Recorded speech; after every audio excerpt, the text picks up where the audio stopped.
नमस्कार दोस्तों, कासन स्टडी के ऑनलाइन क्लासेज में आप सभी का स्वागत है। दोस्तों, आज के इस क्लास में हम यूपीपीसीएल टीजी 2 में पूछे गए कंप्यूटर के महत्वपूर्ण क्वेश्चन डिस्कस करने वाले हैं। जैसा कि हमने आपसे कहा था कि इस सेशन में हम आपको टोटल 1000 क्वेश्चन वो करवाएंगे जो अभी तक यूपीपीसीएल टीजी 2 के एग्ज़ाम में पूछे गए हैं।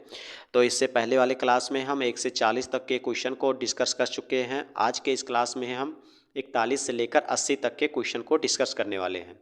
तो दोस्तों, अगर हमारे चैनल को सब्सक्राइब नहीं किए हैं तो चैनल को सब्सक्राइब कर लीजिए। अगर क्लासेज आपको पसंद आता है तो लाइक ज़रूर करिएगा, अपने दोस्तों के पास में ज़रूर सेंड कीजिएगा। चलिए शुरू करते हैं हम क्वेश्चन को। हमारा पहला क्वेश्चन कह रहा है, इसमें क्वेश्चन नंबर 41 है। निम्नलिखित में से किसका उपयोग दूसरी पीढ़ी को क्या कहते हैं, सेकंड जनरेशन कहते हैं, के कंप्यूटर में किया जाता है। क्वेश्चन कह रहा है कि दूसरी पीढ़ी मतलब सेकंड जनरेशन के कंप्यूटर में किया गया था। तो इसमें जैसा कि 4 ऑप्शन है, इस 4 ऑप्शन में हमारा सही आंसर हो जाएगा क्या, हम लोग उस समय जो है ट्रांजिस्टर का प्रयोग करते थे। दूसरी पीढ़ी वाले में किसका प्रयोग करते थे, तो दूसरी पीढ़ी वाले में हम लोग ट्रांजिस्टर का प्रयोग करते थे। क्वेश्चन नंबर 42 कह रहा है, क्वेश्चन नंबर 42 है, निम्नलिखित में से कौन वेब सर्वर पर संग्रहित होते हैं तथा इसमें टेक्स्ट, ग्राफिक्स, ऑडियो, वीडियो और हाइपरलिंक सहित जानकारी का बहुत बड़ा भाग निहित होता है, उसे हम लोग क्या कहते हैं। तो उसे क्या कहते हैं, उसे हम लोग वेब पेज कहते हैं। ऑप्शन नंबर डी यहाँ पर सही हो जाएगा, वेब पेज। अगला क्वेश्चन कह रहा है, निम्नलिखित में से किस माइक्रोसॉफ्ट एक्सेल फंक्शन का उपयोग सेल की रेंज में मौजूद संख्यात्मक प्रविष्टियां की संख्या को गिनने में किया जाता है। तो हम लोग यहाँ पर किसका प्रयोग करते हैं, तो हम लोग काउंट का प्रयोग करते हैं, COUNT, काउंट का हम लोग यूज करते हैं। अगला क्वेश्चन कह रहा है, निम्नलिखित में से कौन सी लाइनक्स ऑपरेटिंग सिस्टम की विशेषता है। क्वेश्चन कह रहा है कि कौन सी लाइनक्स ऑपरेटिंग सिस्टम की विशेषता है। तो यहाँ पर सही आंसर क्या हो जाएगा, multi user and multitasking. Option number B सही हो जाएगा, option number B multi user and multitasking यहाँ पर हमारा सही आंसर हो जाएगा। अगला क्वेश्चन क्या कह रहा है, उस नेटवर्क कॉन्फ़िगरेशन को क्या कहते हैं जिसमें एक केंद्रीय कंप्यूटर के माध्यम से सभी डेटा जानकारी पारित होते हैं। तो यहाँ पर सही आंसर क्या हो जाएगा, जैसे यहाँ पर 4 विकल्प दिए गए हैं, बस नेटवर्क है, रिंग नेटवर्क है, पॉइंट टू पॉइंट नेटवर्क है, स्टार नेटवर्क है। तो इसमें जो सही आंसर हो जाएगा वो हो जाएगा स्टार नेटवर्क। कौन सा नेटवर्क होता है, स्टार नेटवर्क होता है। ऑप्शन नंबर कौन सा सही हो जाएगा, डी वाला। अगला क्वेश्चन हम लोग देखते हैं। अगला क्वेश्चन कह रहा है, पावर पॉइंट स्लाइड विषय का परिचय देता है और संपूर्ण प्रोटेक्शन के लिए एक टोन सेट करता है, उसे हम लोग क्या कहते हैं। तो यहाँ पर आंसर क्या हो जाएगा, उसे हम लोग टाइटल कहते हैं। उसे हम लोग क्या कहते हैं, टाइटल कहते हैं। ऑप्शन नंबर सी सही हो जाएगा। अगला क्वेश्चन देखते हैं। अगला क्वेश्चन कह रहा है, द्विआधारी संख्या प्रणाली को क्या कहते हैं, तो बाइनरी नंबर सिस्टम कहते हैं। में एक बाइट द्वारा कितनी अलग अलग संख्याओं को निरूपित किया जा सकता है। तो कितनी अलग अलग संख्याओं में निरूपित किया जा सकता है, तो 256 संख्याओं में निरूपित किया जा सकता है। ऑप्शन नंबर यहाँ पर डी सही हो जाएगा। अगला क्वेश्चन देखते हैं। अगला 256 तो हो गया। क्वेश्चन नंबर 48 देखते हैं। कह रहा है, निम्नलिखित में से कौन ऑपरेटिंग सिस्टम का मूल कार्य नहीं है। इसमें से कौन, सबसे पहले ये जान लीजिए कौन सा जो है ऑपरेटिंग सिस्टम का मूल कार्य है। जो नहीं है वो आपका राइट आंसर हो जाएगा। तो क्वेश्चन नंबर 48 में हमारा जो सही आंसर हो जाएगा कि ऑपरेटिंग सिस्टम का मूल कार्य नहीं है, तो डेटाबेस मैनेजमेंट ये नहीं है। बाकी जो ऊपर के तीनों हैं ये तीनों हैं, बट ये जो ऑप्शन नंबर डी है, ऑप्शन नंबर डी हमारा यहाँ पर राइट आंसर हो जाएगा। ऑप्शन नंबर कौन सा सही हो जाएगा, डी, डेटाबेस मैनेजमेंट। अगला क्वेश्चन देते हैं। अगला क्वेश्चन कह रहा है, क्वेश्चन नंबर 49, निम्नलिखित में से कौन सा शॉर्टकट MS वर्ड में एक नया ब्लैक डॉक्यूमेंट विंडोज खोलता है। क्वेश्चन कह रहा है, निम्नलिखित में से कौन सा शॉर्टकट MS वर्ड में एक नया ब्लैक डॉक्यूमेंट खोलता है। कौन सा डॉक्यूमेंट, ब्लैक डॉक्यूमेंट खोलता है। तो यहाँ पर सही आंसर क्या हो जाएगा, तो उसे हम लोग कंट्रोल N कहते हैं। कंट्रोल क्या कहते हैं, उसे हम लोग कंट्रोल N करते हैं, अर्थात ऑप्शन नंबर ए सही हो जाएगा। अगला क्वेश्चन ध्यान देखते हैं। अगला क्वेश्चन कह रहा है, एक वर्ड प्रोसेसिंग में फ़ॉन्ट विकल्प का उपयोग करके क्या नहीं किया जा सकता है।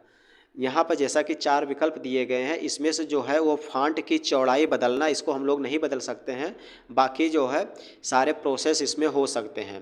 फ़ॉन्ट स्लाइड बदलना, इसको बदल सकते हैं। फ़ॉन्ट का आकार बदलना, इसको भी बदल सकते हैं। फ़ॉन्ट का रंग भी बदल सकते हैं, लेकिन उनकी जो चौड़ाई होती है, लंबाई को बदल सकते हैं, चौड़ाई को नहीं बदल सकते हैं। तो यहाँ पर ऑप्शन नंबर बी सही हो जाएगा। क्वेश्चन नंबर 51 देखिए, प्रोजेटेशन स्लाइड्स को प्रिंट करने के लिए कौन सा विकल्प उपलब्ध नहीं है।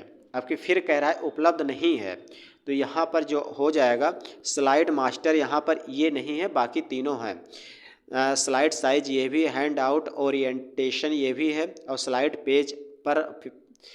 पर पेज ये भी हो सकता है, लेकिन स्लाइड मास्टर नहीं है।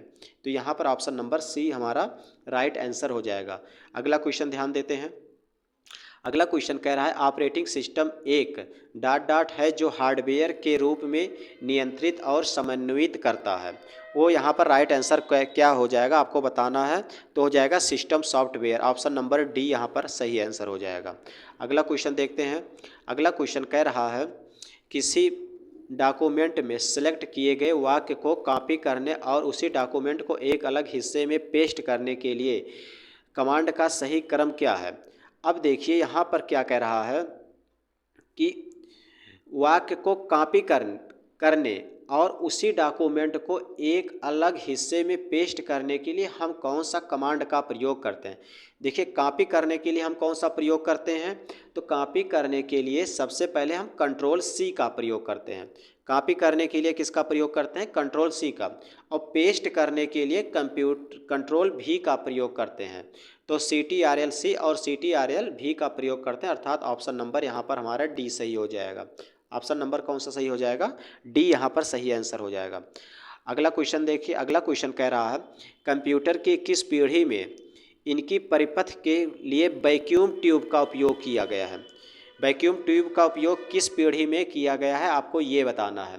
तो यहाँ पर हो जाएगा प्रथम पीढ़ी, पहली पीढ़ी में वैक्यूम ट्यूब का, और सेकेंड पीढ़ी में हम लोग किसका प्रयोग करते थे। तो इसका आंसर हमने आपको पहले बताया था। कमेंट बॉक्स में इसका आंसर जरूर बताइएगा कि दूसरी पीढ़ी में हम लोग किसका प्रयोग करते थे। अगला हम चलते हैं। अगला क्वेश्चन है क्वेश्चन नंबर 55। इंटरनेट आर्किटेक्चर इस सामान्य विचार पर आधारित है, सभी नेटवर्क एकल पैकेट प्रकार को ले जाने का हिस्सा बनाना चाहता है, एक परिपृष्ठ फॉर्मेट जिसे डॉट डॉट कहा जाता है। हम लोग उसे क्या कहते हैं, तो उसे कहते हैं इंटरनेट प्रोटोकॉल कहते हैं। ऑप्शन नंबर बी सही हो जाएगा। कौन सा ऑप्शन सही हो जाएगा, तो ऑप्शन नंबर बी सही हो जाएगा। अगला क्वेश्चन देखते हैं। अगला क्वेश्चन कह रहा है फॉन्ट, पैराग्राफ, बुलेट्स और नंबरिंग और चेंज केस जैसे विकल्प वर्ड प्रोसेसिंग सॉफ्टवेयर में मेनू बार किस विकल्प में मौजूद होता है। तो यहाँ पर जो सही आंसर हो जाएगा वो क्या हो जाएगा, तो कहोगे कि उसे हम लोग फॉर्मेट कहते हैं। ऑप्शन नंबर डी सही हो जाएगा। अगला क्वेश्चन देखते हैं। अगला क्वेश्चन कह रहा है रिपोर्ट लिखते हैं तो एक नई फाइल खोलने के लिए निम्न में से किस विकल्प का उपयोग किया जाता है। तो हम लोग ओपन का करते हैं, ओपन रीसेट का करते हैं, न्यू डॉक्यूमेंट का करते हैं, या फिर प्रिंट प्रीव्यू का प्रयोग करते हैं। तो यहाँ पर सही आंसर क्या हो जाएगा, तो आप लोग बताओगे हम लोग न्यू डॉक्यूमेंट का प्रयोग करते हैं। ऑप्शन नंबर सी सही हो जाएगा। अगला क्वेश्चन देखते हैं। अगला क्वेश्चन कह रहा है वर्ड प्रोसेसिंग में पैराग्राफ डायलॉग बॉक्स में निम्नलिखित में से कौन सा विकल्प उपलब्ध नहीं है। आप लोग को क्या बताना है, वर्ड प्रोसेसिंग के पैराग्राफ डायलॉग बॉक्स में निम्नलिखित में से कौन सा विकल्प उपलब्ध नहीं है। तो यहाँ पर सही आंसर क्या हो जाएगा, जैसा कि लाइन स्पेसिंग है, नंबरिंग है, इंडेंटेशन है और मार्जिन है। तो इसमें जो सही विकल्प हो जाएगा आपका मार्जिन हो जाएगा। क्या हो जाएगा, मार्जिन। ऑप्शन नंबर डी सही हो जाएगा। हम अगला क्वेश्चन देखते हैं। अगला क्वेश्चन कह रहा है पूरे नेटवर्क में सूचना प्रसारित करने के लिए निम्नलिखित में से किस नेटवर्क द्वारा रेडियो तरंगे का उपयोग किया जाता है। किसका प्रयोग हम रेडियो तरंगों के रूप में करते हैं। तो यहाँ पर जो सही आंसर हो जाएगा वाईफाई यहाँ पर राइट आंसर हो जाएगा। रेडियो तरंगों के रूप में हम लोग किसका प्रयोग करते हैं, तो वाईफाई का प्रयोग करते हैं। अगला क्वेश्चन देखते हैं। क्वेश्चन नंबर 60 कह रहा है जब एक ईमेल किसी यूजर द्वारा दूसरे यूजर को भेजा जाता है तो प्रेषक को आमतौर पर भेजा गया ईमेल किस फोल्डर में मिलेगा। जब आप लोग इसको सेंड कर दोगे तो वो किस फोल्डर में जाएगा। तो यहाँ पर जो सही आंसर हो जाएगा सेंड, वो किस में चला जाएगा, सेंड में चला जाएगा। जहाँ पर से आप सेंड किए रहते हैं वो वहाँ पर आपको मिलेगा। अगला क्वेश्चन देखते हैं। अगला क्वेश्चन कह रहा है पब्लिक स्विच्ड टेलीफोन नेटवर्क में पारंपरिक जो है सर्किटों पर वॉइस वीडियो डेटा और अन्य नेटवर्क सेवाओं में के समकालिक डिजिटल प्रसारण के लिए संचार मानकों का एक सेट, उसे हम क्या कहते हैं। तो यहाँ पर उसे क्या कहेंगे दोस्तों, उसे कहते हैं ISDN। उसे क्या कहेंगे, ISDN। राइट आंसर क्या हो जाएगा, सी। अगला क्वेश्चन देखते हैं। अगला क्वेश्चन कह रहा है GUI का फुल फॉर्म क्या होता है। GUI का फुल फॉर्म क्या होता है। तो यहाँ पर आपका सही आंसर क्या हो जाएगा, उसका जो फुल फॉर्म होता है ग्राफिकल यूजर इंटरफेस। क्या होता है, ग्राफिकल यूजर इंटरफेस। ये आपका सही आंसर हो जाएगा। ऑप्शन नंबर सी यहाँ पर सही आंसर हो जाएंगे। क्वेश्चन नंबर 63 देखिए 63 कह रहा है वर्ड प्रोसेसर के विकल्प सेव द्वारा हम सबसे पहले उपर्युक्त विकल्प को चुनिए। मतलब सेव द्वारा हम क्या करते हैं, जैसा कि नीचे 4 विकल्प दिए गए हैं। तो इसमें जो सही आंसर हो जाएगा दोस्तों, पहला वाला देखिए लिखा गया है फाइल का नाम बदल सकते हैं और फाइल बंद हो जाती। ये गलत है। फाइल को उसके वर्तमान नाम से ही सेव करते हैं और फाइल बंद हो जाती, ये भी गलत है। फाइल को उसके वर्तमान नाम में से ही सेव करते हैं, बात सही है, लेकिन फाइल खुली रहती है। जब हम वर्ड प्रोसेसर के विकल्प सेव द्वारा हम फाइल को उसके वर्तमान नाम से सेव करते हैं, लेकिन क्या होता है फाइल उस समय भी खुली रहती है जब तक हम लोग उसको बंद नहीं करते हैं। तो यहाँ पर ऑप्शन नंबर सी सही हो जाएगा। कौन सा ऑप्शन सही हो जाएगा, तो ऑप्शन नंबर सी यहाँ पर सही हो जाएगा। अगला क्वेश्चन देखते हैं। अगला क्वेश्चन कह रहा है 64 नंबर कह रहा है कि स्प्रेडशीट फाइल के लिए निम्नलिखित में से किस फाइल एक्सटेंशन का उपयोग करते हैं। तो जैसा कि यहाँ पर 4 विकल्प दिए गए हैं, हम लोग इसमें किसका उपयोग करते हैं। तो आपको यहाँ पर सही आंसर बताना है, तो हम लोग क्या कहेंगे .xlsx हो जाएगा। ऑप्शन नंबर ए यहाँ पर सही हो जाएगा। कौन सा ऑप्शन सही हो जाएगा, तो ऑप्शन नंबर ए यहाँ पर सही हो जाएगा। अगला क्वेश्चन देखते हैं। अगला क्वेश्चन कह रहा है एक टेबल में एक पंक्ति और एक स्तंभ के परिच्छेदन को क्या कहा जाता है।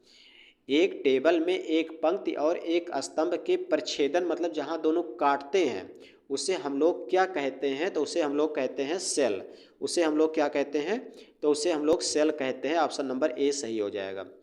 अगला यहाँ पर कह रहा है दुनिया के 5 सबसे अधिक आबादी वाले देशों में वर्ष 1920 से 2020 तक परिवर्तन को प्रदर्शित करने के लिए उपयोग करने के लिए सबसे उपयुक्त चार्ट इसमें कौन सा है। कॉलम है, लाइन है, स्टैटिस्टिकल है और पाई है। हम यहाँ पर किसका प्रयोग करते हैं, तो यहाँ पर हम लोग लाइन का प्रयोग करते हैं। ऑप्शन नंबर कौन सा सही हो जाएगा, तो ऑप्शन नंबर बी सही हो जाएगा। अगला क्वेश्चन देखते हैं। अगला क्वेश्चन यहाँ पर कह रहा है ईमेल का उपयोग करके अटैचमेंट फाइल के बारे में निम्नलिखित में से कौन सा कथन गलत है। तो जैसा कि 4 विकल्प दिए गए हैं, हम लोग पहला विकल्प पढ़ते हैं। तो पहला विकल्प कह रहा है वर्ड डॉक्यूमेंट और एक स्प्रेडशीट फाइल को एक ईमेल में अटैच के रूप में नहीं भेज सकते। ये दोस्तों गलत लिखा गया, क्योंकि उसको हम लोग भेज सकते हैं और इसमें लिखा गया नहीं भेज सकते, इसलिए इसमें पहला ऑप्शन ही सही है। तो इसके अनुसार जो है ये जो है सही लिखा गया है, और इसमें कह रहा है कि गलत है, हम लोग उसको भेज नहीं सकते, ये बात सही है, और इसमें कह रहा है गलत है, तो यही आपका गलत हो जाएगा। तो ऑप्शन नंबर यहाँ पर 67 का ए राइट आंसर हो जाएगा।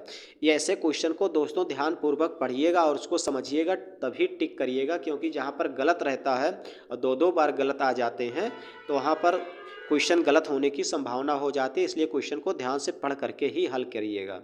अगला क्वेश्चन देखते हैं। अगला क्वेश्चन कह रहा है क्वेश्चन नंबर 68 एक स्प्रेडशीट सॉफ्टवेयर के संबंध में निम्नलिखित में से कौन सा कथन गलत है। तो इसमें भी देखना है। तो इसमें देखिए 68 में पहला वाला ऑप्शन पहले पढ़िए।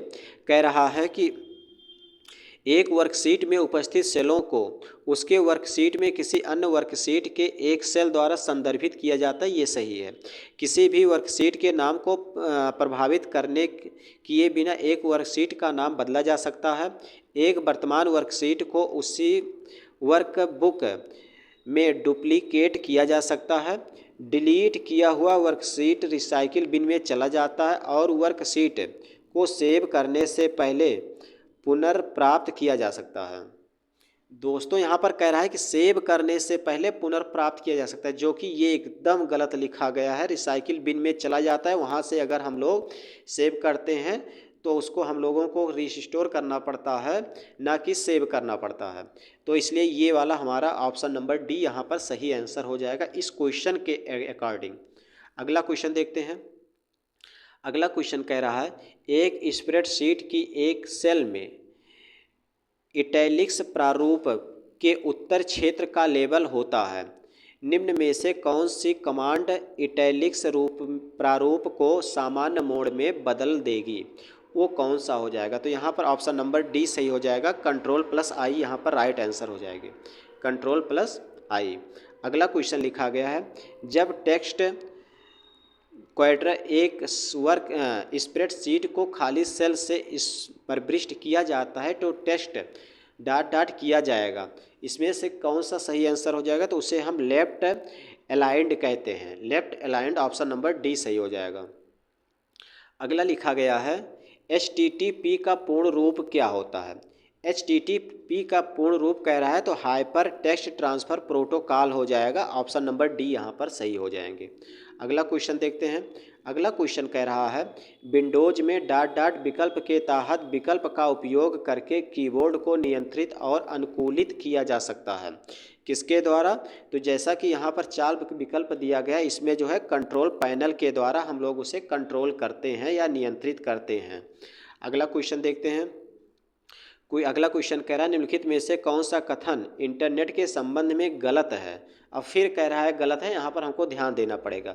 जैसा कि इसमें पहला विकल्प दे रहा है इंटरनेट के हर कंप्यूटर की पहचान एक विशिष्ट IP एड्रेस से होता है, ये तो एकदम सही है।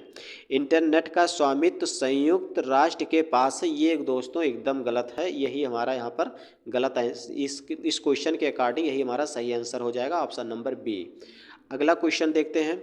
अगला क्वेश्चन कह रहा है गूगल और डकडकगो में क्या समानता है?